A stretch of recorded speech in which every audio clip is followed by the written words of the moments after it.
মুসলিমরা আছে জানাজা পড়বে মসজিদে, এতেকাফকারীও সেই জানাজার নামাজে শরীক হতে পারবে, কিন্তু জানাজায় উপস্থিত হওয়ার জন্য মসজিদ থেকে বের হতে পারবে।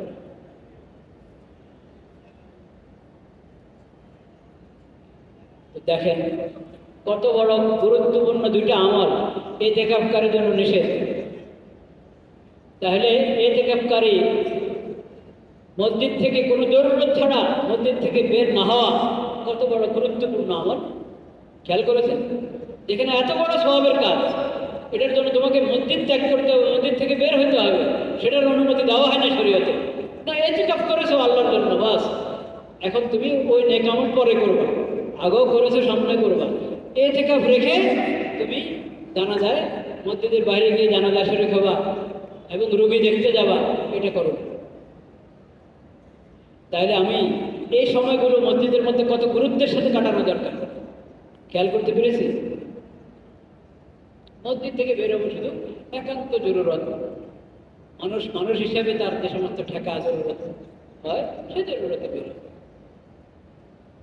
খাবার দাবার যদি মসজিদে এনে দেওয়ার মতো না থাকে, খাওয়াও তো মানুষের জরুরত, আগে জিন্দা থাকতে হবে। তো খাওয়ার জন্য বাসায় চলে গেল, খেয়ে চলে আসলো, যদি কেউ না থাকে খাবার এনে দেওয়ার জন্য, খাবার জরুরতে মসজিদ থেকে বের হতে পারে। কাছের ব্যবস্থা রেখে দূরে না যাওয়া, এটা হলো কাছের ব্যবস্থা রেখে দূরে না, জরুরত ছাড়ার জন্য কাছে ব্যবস্থা আছে, দূরে না যায়।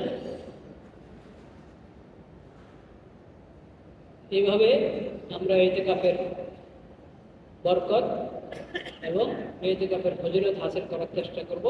আল্লাহ তাআলা আমাদেরকে তৌফিক নসিব করুন।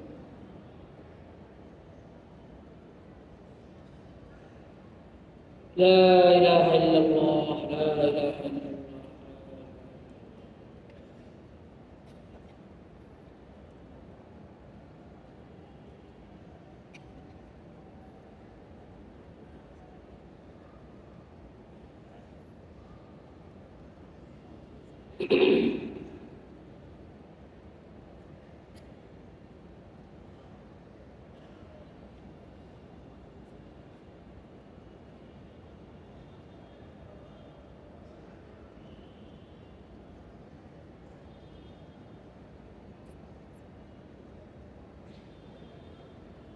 আমি আয়াত পড়েছি অনেকবার, খুতবাতে আয়াত পড়েছি, পড়তে থাকি।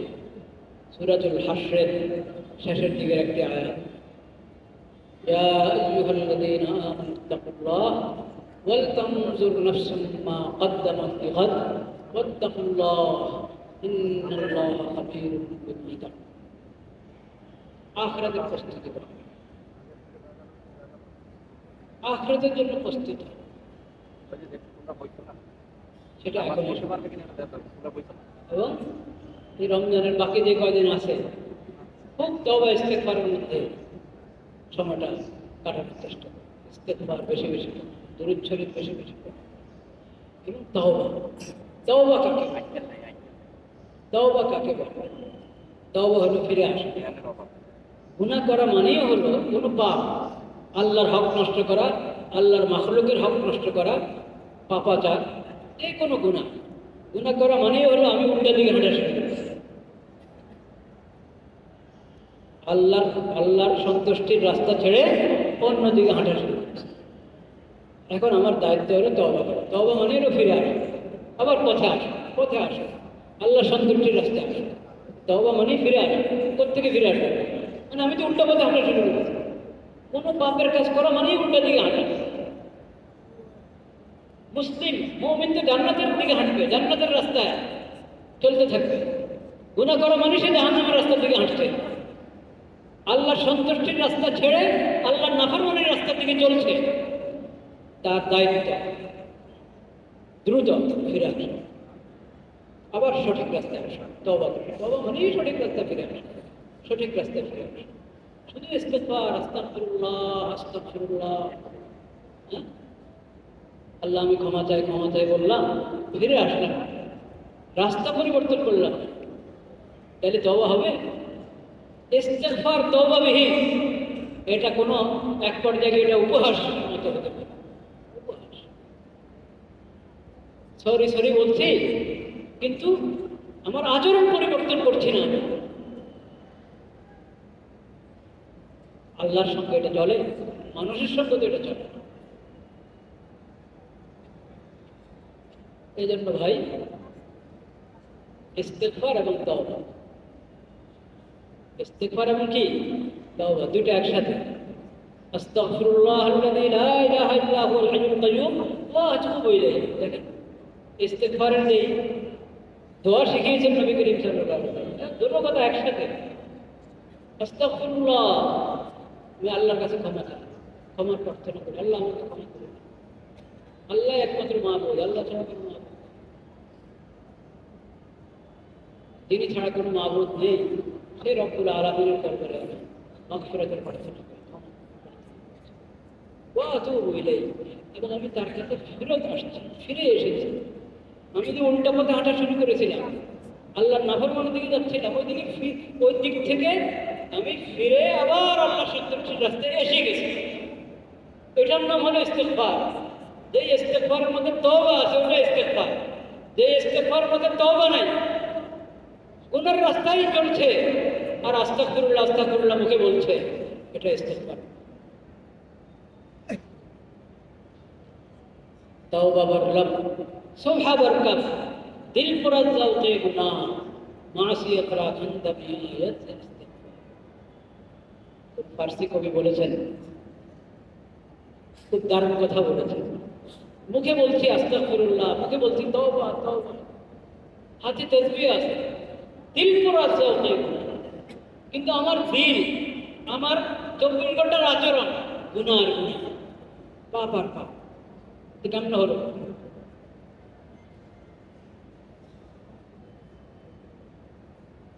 মাসিয়াত রা খান্দামে আয়াত সে ইস্তেগফার। এমন করলে তখন পাপেও হাসে, পাপেও কি হাসে, ও তোর তওবা, তোর ইস্তেগফার দেখছি, পাপেও হাসে। পাপকে আমি কি হাসতে দিব আমার উপর?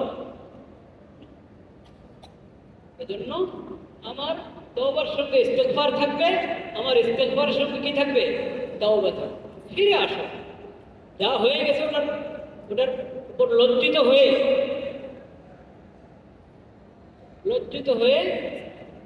ওটা ত্যাগ করো এবং সামনের জন্য প্রতিজ্ঞাবদ্ধ হও আল্লাহর কাছে, আল্লাহ আর এই পাপ করবো না, কোনো পাপ করবো না। আপনি আমাকে তৌফিক দান করেন, হিম্মত দান করেন, সাহস দান করেন, আমার তওবা যেন খাঁটি হয়, সেই তৌফিক আমাকে দান করেন।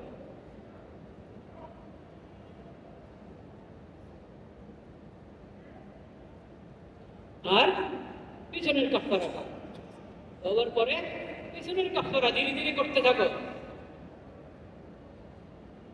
যাদের হক নষ্ট করেছ তাদের হক আদায় করো। তওবার কারণে গুনাহ মাফ হয়, যদি খাঁটি তওবা হয় তাহলে গুনাহ মাফ হয়, কিন্তু আরেকজনের হক মাফ হয় না।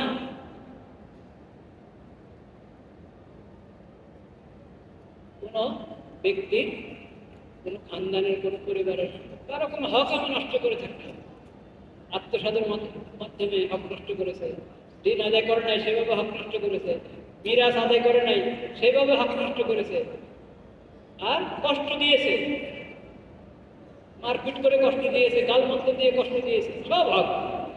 এই সব হক এমন, এগুলোর কারণে আখিরাতে নেকি হারিয়ে ফেলবে, নেকি হারিয়ে ফেলবে। কারণ হক ওলাকে হক দুনিয়াতে না দিলে আখিরাতে দিতে হবে। ওটা আল্লাহর সামনে দাঁড়িয়ে আরেকজনের হক বুঝিয়ে দিতে হবে। জান্নাত জাহান্নামের আগে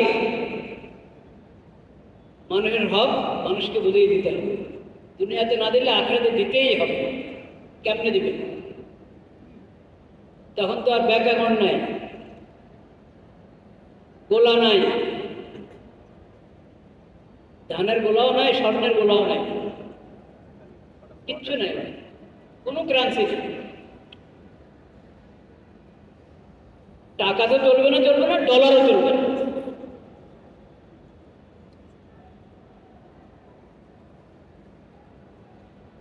কোনো কারেন্সি নাই, কোনো মুদ্রা নাই, কিছু নেই, কি দিয়ে আদায় করবেন? আমল। আপনার যা নেকামল আছে ও নেকামল নিতে থাকবে, এখন একবার আরেকজনের গীবত করছি, ওটা তার কাছে ক্ষমা চেয়ে ঠিক করে নি নাই। একজনকে খামাখা একটা থাপ্পড় মারছে, খামাখা গালি দিয়েছে, ওটার জন্য আমার নেকি নিয়ে যাবে। এখন কি পরিমাণ জুলুম এর বদলায় কত নেকি নিবে সেটা আল্লাহ জানে।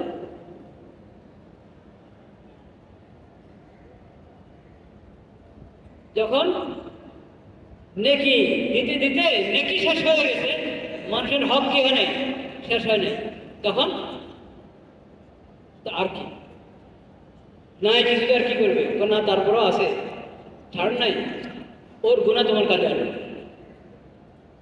ওর গুণা তোমার কাজে আনে, তো ওর গুণা হালকা হবে। নেকি তো নিল, এখন তার গুণা এদিকে চলে আসলে সে জান্নাতে চলে যাবে, তুমি জাহান্নামে যাবে।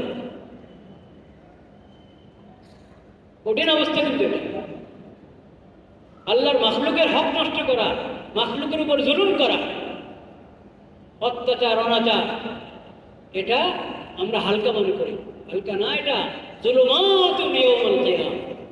কিয়ামতের দিন এটা অন্ধকারের অন্ধকার, তোমাকে ধ্বংস করতেই থাকবে। সব নেকি নিয়ে, যখন নেকি নাই, তার গুণে তোমার কাছে আসতে থাকবে। এখন আর তোমার জান্নাতে যাওয়ার কোনো উপায় নেই, উল্কিয়া ফিন্নার, ছেড়ে জাহান্নামে নিক্ষেপ করা হবে। সেজন্য ভাইয়েরা, তওবা করি দিল থেকে, কারো হক নষ্ট করবে, কারো উপরে জুলুম করবে। যা নষ্ট করেছে এগুলো আদায় করার, ধীরে ধীরে আদায় করার চেষ্টা করবো। আদায় করার ব্যবস্থা নাই, হাতে পায়ে ধরে মাপ নেওয়ার চেষ্টা করবো। এটা তওবা। তওবা শুধু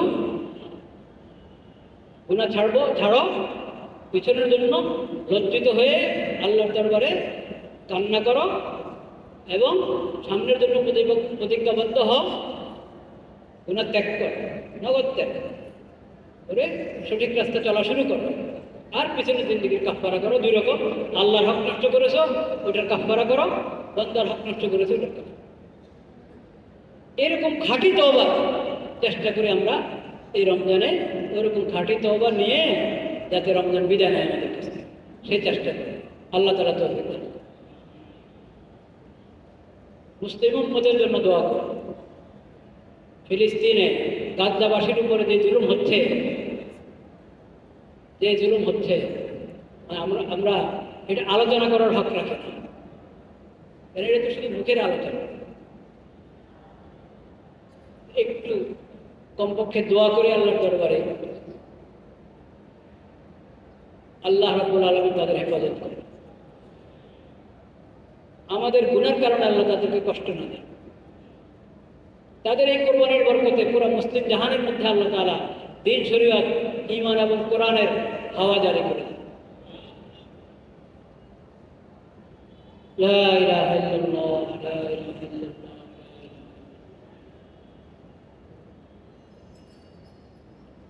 ক্বাবলা জুমা সুন্নাত যাদের বাকি আছে